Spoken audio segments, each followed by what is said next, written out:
जय सिया राम।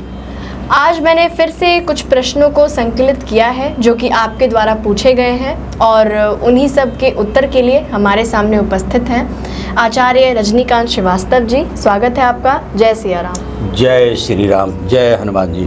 तो जी बेटा बोलो। कुछ प्रश्न जो आपके द्वारा पूछे गए हैं, पिछले वीडियो पे आपका बहुत अच्छा रिस्पॉन्स आया और उन्हीं वीडियो में कुछ भक्तों ने हमसे कुछ प्रश्न किए हैं और एक बार फिर से मैंने सोचा कि क्यों ना कुछ और प्रश्न के साथ एक वीडियो बनाया जाए। तो आज मैं आपके सामने कुछ प्रश्नों को फिर से रखूँगी और इन प्रश्नों में से सबसे ज़्यादा जो प्रश्न हमसे पूछा गया है कि कृपया कुछ कर्ज मुक्ति के उपाय बताएं। ये हमसे हेमंत कुमार देवांगन ने पूछा है कि कुछ कर्ज मुक्ति के उपाय बताएं, क्योंकि आजकल लोग कर्ज बहुत ज़्यादा ले लेते हैं और फिर उसको चुका नहीं पाते। इसीलिए अगर कुछ उपाय हैं तो इनको बताएं। जय श्री राम। बेटा देखिए, आपने क्वेश्चन ठीक पूछा है। मेरी एक वीडियो भारद्वाज जी के साथ अभी शूटिंग हुई है कुछ दिन पहले, 2-4 दिन में वो रिले भी होगा और आपके सामने आएगा। उसमें स्पेशली कर्ज के ऊपर पूरी है कि किसको कर्ज लेना चाहिए, नहीं ले, किसका कर्ज उतरता है, किसका नहीं उतरता है, क्या करना चाहिए। लेकिन बिटिया ने जो सवाल किया है तो उसका जवाब सुनिए। कर्ज 6ठे भाव से जन्म कुंडली के और साथ में द्वादश भाव से हम लोग ज़्यादा देखते हैं। अगर पापी ग्रह वहाँ बैठा हुआ है तो आदमी कर्जदार बन जाता है, या जिस आदमी के मंगल खराब है कुंडली में वो भी कर्जदार होता है। अच्छा। अब बात आई उतारने की। अगर मंगल ग्रह को स्ट्रॉन्ग कर दिया जाए, ठीक कर दिया जाए, तो भी कर्ज जल्दी उतरती है। या गणेश जी की आराधना किया जाए या दोनों काम किया जाए तो कर्ज बहुत जल्दी है। ऋण मोचन मंगल स्रोत की किताब आपके बाज़ार में मिलती है, पूजा की दुकान पर भी मिल सकती है। आप रोज़ ऋण मुक्ति मंगल स्रोत का पाठ करना शुरू कर दें। इसके अलावा गणेश ऋण मोचन स्रोत का पाठ करें तो आपके कर्ज जल्दी उतरेंगे। हमेशा पर डे और नहीं तो बुधवार को कम से कम गणेश जी को 11 दुर्वा, घास को बोलते हैं, चढ़ाएं और मंत्र बोले ओम गंग गणपति नमः, तो भी कर्ज जल्दी उतरता है। मंगलवार को गुड़ बांटें या गुड़ से बनी कोई चीज़ बांटें और हनुमान जी का वो मंत्र पढ़ें जिसमें उनका 21 नाम है, तो कर्ज जल्दी समाप्त होता है। हनुमान जी के तो 12 भी नाम हैं। 12 नाम वाला भी मंत्र पढ़ सकते हैं, 21 नाम वाले भी पढ़ सकते हैं, जो आपकी इच्छा हो। ऋण मोचन मंगल स्रोत का आप पाठ करें तो आपका है। इसके अलावा दोनों हाथ पीछे करके हनुमान जी से प्रार्थना करें कि हे प्रभु, मैं इस कारण से ये कर्ज लिया हूँ, आपके लिए कोई काम असंभव नहीं है, और नाक रगड़िए, उनसे प्रार्थना कीजिए। और कॉमन एक सब लोग जानते हैं, कौन से काज कठिन जग माही जो नहीं होए तात तुम पाही। हनुमान जी आपके लिए कोई भी कार्य असंभव नहीं है। आप अपनी सिर्फ कृपा कर दीजिए कि हमारा कर्ज उतर जाए। नहीं जी, बिल्कुल बिल्कुल एकदम सही है। हाँ जी। इसके अलावा शिव जी जो हैं, देवों के देव महादेव हैं और सारी डिपार्टमेंट के मालिक भी वही हैं। उनके शरण में अगर जाते हैं तो ऋण मोचन गणेश उनका बोलते हैं ऋण मुक्तेश्वर महादेव के स्वरूप का ध्यान करके और उनको जल अर्पित करें और उनसे प्रार्थना करें तो भी कर्ज जल्दी समाप्त हो जाती है। जी बिल्कुल, ये उपाय करें। और आपने तो कई सारे उपाय बताए हैं वैसे हनुमान भक्ति हाँ जी, पे हाँ जी। और एस्ट्रो पर, जिसको भी आप देख सकते हैं। और जो अभी आपने उपाय बताया वो भी करेंगे तो आपकी कर्ज मुक्ति आपको जल्दी मिलेगी। अच्छा, कई लोगों ने पूछा है, ये सबसे ज़्यादा पूछा है कि आर्यन तोमर जी ने हमसे पूछा है कि मेरे बेटे का मन पढ़ाई में नहीं लगता, प्लीज़ कोई उपाय बताएं। और भी इन्हीं की तरह बहुत सारे पेरेंट्स हैं जो कि परेशान रहते हैं कि उनके बच्चे पढ़ते नहीं हैं। अभी तो छुट्टियां चल रही हैं गर्मी की, तो उसमें बच्चे पढ़ते ही नहीं हैं, एग्ज़ाम के टाइम पे याद आता है, जिससे मार्क्स भी कम आते हैं। तो उसके लिए कोई उपाय हो तो बताएं। हाँ, मैं बताऊँ। देखिए, मन नहीं लगना तो मन का कारक ग्रह है चंद्रमा। चंद्रमा के विषय में कहा गया है चंद्रमा मनसो जातक, मन का कारक चंद्रमा है। निश्चित रूप से या तो चंद्रमा क्षीण है, चंद्रमा की स्थिति कुंडली में खराब है, या ठीक भी है तो उसको पापी ग्रह कोई पीड़ित कर रहा है।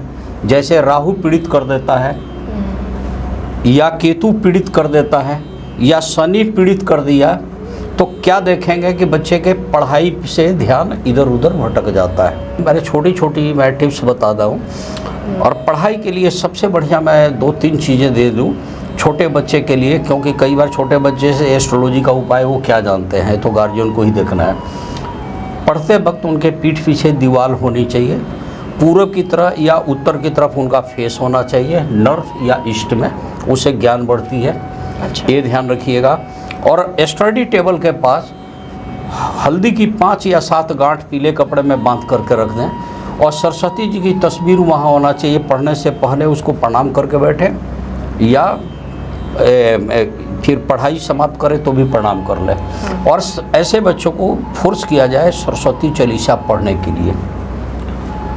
और हनुमान जी भी बल और बुद्धि और विद्या के भी देवता हैं। हनुमान चालीसा को तो हनुमान चालीसा भी पढ़वाइए, या कम से कम आप उसकी आदत डेवलप कीजिए, या आप पढ़िए।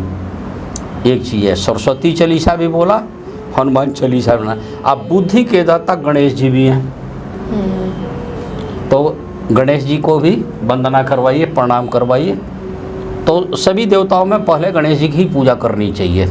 तो इससे क्या होगा कि उसका विद्या बढ़ जाएगा। एक मंत्र भी है, गुरु गृह गए पठन हाँ, मैं वही बता रहा हूँ कि गुरु गृह गए पठन रघुराई, पढ़न हाँ, पढ़न रघुराई अल्पकाल विद्या सब आई। तो इस मंत्र का जाप अगर करते हैं, ये रामचरितमानस में वर्णित है, तो क्या होगा कि बच्चा जो है जल्दी पढ़ने लगता है। और कई बार बच्चों के किताब में हमेशा एक मोर का पंख रख दीजिए। अच्छा। उसके अगर पतले पतले सिरे भी मिल जाए तो 2-4 पेज के बाद एक रख दीजिए, रख दीजिए, नहीं तो एक तो रख दीजिए। अगर मोर का पंख नहीं अवेलेबल है तो मोर पंखी का पौधा होता है, उसको भी लोग रख लेते हैं। अच्छा। ठीक है, तो विद्या उसको ज़्यादा आती है। पढ़ते वक्त बच्चे के पास है रेडिएशन वाली सारी सामान हटा दीजिए, जिस चीज़ से electrical force, magnetic force, earthing force, खाली पैर अगर ज़मीन पर रख कर पढ़ रहा है तो वो भी ठीक नहीं है। तो ये सारी फोर्स निगेटिव जो उसको खींच ले, तो इसको हटा दे तो पढ़ाई में मन लगेगा। और बता बेटा। और जो इन्होंने बताया है, अगर किसी बच्चे का पढ़ाई में मन नहीं लग रहा तो ये करें, और निश्चय ही इससे पढ़ाई में मन लगना शुरू हो जाएगा। जो मंत्र अभी हमने बताया है उसका भी मतलब 11 बार जाप कर लें या एक बार भी कर लें तो भी आपका पढ़ाई में मन लगना शुरू हो जाएगा। हमसे बिंदु जी ने पूछा है कि सर जी, हनुमान जी का कोई पावरफुल मंत्र बताएं, मैं हिमाचल प्रदेश से हूँ। अगर बहुत खतरनाक समस्या है तो फिर तो वही बोलिए, दीनदयाल बिरदू संभारी हरुनाथ मम संकट बारी। और नहीं तो जनरल केस में हनुमान चालीसा से बढ़िया कुछ नहीं है। हनुमान चालीसा का पाठ कीजिए।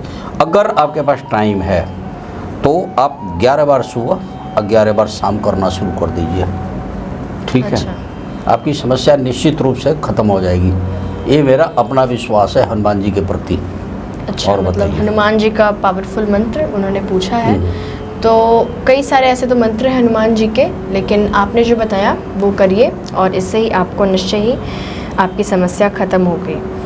हमसे मीता गौर जी ने पूछा है कि गवर्नमेंट जॉब के लिए कोई उपाय बताएं जिससे मुझे जल्द ही गवर्नमेंट जॉब मिल जाए। कई लोग इसकी तलाश में हैं कि गवर्नमेंट जॉब जल्दी मिले। गवर्नमेंट जॉब के लिए मैं बताना चाहूँगा कि सूर्य को सही करना बहुत ज़रूरी है। सूर्य अगर नीच अवस्था में है तो भी गवर्नमेंट जॉब मिल जाती है, इसलिए अब चिंता नहीं करें। उगते सूरज को प्रणाम किया जाए और सूर्य को नियमित रूप से कोई जल दे दे, और नहीं दे तो संडे को तो ज़रूर दे दे, लेकिन प्रणाम तो रोज़ करके रेज लेनी है मॉर्निंग आवर की। विष्णु जी को केसर चढ़ा दिया जाए, खासकर संडे के दिन। गाय को गुड़ और गेहूं खिला दिया जाए तो भी सूर्य ठीक हो जाता है। और सूर्य का एक सबसे सरल और गृहस्थ मंत्र है ओम घृणी सूर्याय नमः। ओम घृणी सूर्याय नमः। ओम घृणी सूर्याय नमः। तो उसको गवर्नमेंट जॉब के चांसेस ज़्यादा बन जाते हैं। ठीक है, सूर्य को अगर आप सही कर दिए तो गवर्नमेंट जॉब के चांसेस बन जाते हैं। 50% घरों में सूर्य की किरण सुबह आती नहीं है। अपार्टमेंट में रहने वाले बड़े बड़े बंद फ्लैट हो जाता है, फ्लैट होते हैं, खिड़की अगर खोलो चाहे दरवाज़ा खोलो तो किसी और की बिल्डिंग सामने आ जाती है, तो सनलाइट मिलती नहीं कई है। लोगों के घर में मुश्किल से 1-2 खिड़की होती है, उसमें भी धूप आती ही नहीं है। हाँ, 11 बजे के बाद सूर्य का जल देने का कोई तुक नहीं होता है। हमने बार बार बोलता हूँ कि अगर जल दे सको तो उगते सूरज को दो। जी हाँ, बिल्कुल ये उपाय करें और इससे आपको निश्चय ही गवर्नमेंट जॉब मिलेगी। और इससे पहले वाले वीडियो में हमने एक उपाय की बात की थी कि अगर किसी व्यक्ति को रोग है तो उसको रोग मुक्त करने के लिए आपने उपाय बताया था। तो आज वापस से एक हमारे पास ऐसे ही प्रश्न आया है कि वृंदावन संत जी ने हमें कमेंट किया है कि मेरे बच्चे की तबीयत सही नहीं रहती है, क्या करूं? कि ऐसी स्थिति में कुछ नहीं हो तो 4 महीने पर एक बार रुद्राभिषेक करवा लें किसी विद्वान पंडित से। रुद्राभिषेक करवा लें तो बहुत ही अच्छा है। एक मंत्र होता है ओम नमः शिवाय का, उससे भी बहुत कुछ कटती है। या हनुमान जी का वो मंत्र है नासै रोग हरे सब पीरा जपत निरंतर हनुमत वीरा, तो रोग में मुक्ति मिलती है। लेकिन सबसे बढ़िया जो है कारगर उपाय कि जो रोगेश होता है, एक रोग होता है और एक रोगेश होता है। रोग का जो मेन कारक ग्रह है उसको बोलते हैं root cause of the disease, उसका ही अगर दान करना शुरू कर दिया जाए तो बीमारी ठीक हो जाती है। अच्छा, ये चीज़ है। मैं प्रयास करती हूँ कि आप लोग जितने भी प्रश्न करते हैं उन सभी का हम एक उत्तर आपको दे सकें, और आप जहाँ से भी प्रश्न कर रहे हैं अपनी जगह का भी नाम लिखें, और फिर हम एक नए वीडियो के साथ आएंगे जिसमें हम और भी प्रश्न लेंगे। आपका बहुत बहुत धन्यवाद। जय सिया राम। जय श्री राम। जय हनुमान जी। बहुत बहुत आपने धन्यवाद आपको भी कि आपने अच्छे सवाल पूछे। जय श्री राम। जय सिया राम।